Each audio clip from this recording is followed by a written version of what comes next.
ഹരേ കൃഷ്ണ.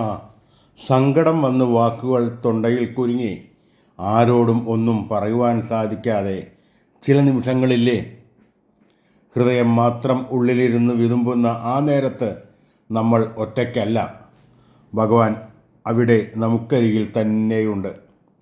നമുക്ക് നേരിട്ടു കാണുവാൻ കഴിഞ്ഞില്ലെങ്കിലും ആ സാന്നിധ്യം എപ്പോഴും കൂടെയുണ്ട്.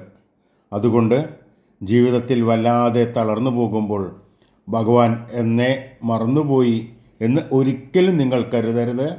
കാരണം ആരും കൂട്ടിനില്ല എന്ന് നമ്മൾ കരുതുന്ന ആ നിശബ്ദതയിലായിരിക്കും ഭഗവാൻ നമ്മെ ഏറ്റവും കൂടുതൽ നെഞ്ചോട് ചേർത്ത് പിടിക്കുന്നത്. അതുകൊണ്ട് യാതൊരു സംശയവും വേണ്ട. ഈശ്വരനെ അകമഴിഞ്ഞ് ധ്യാനിക്കുക, സേവിക്കുക. ഈശ്വരൻ നമ്മളോടൊപ്പം എപ്പോഴും ഉണ്ടാകും. ഹരേ ഗുരുവായൂരപ്പ ശരണം.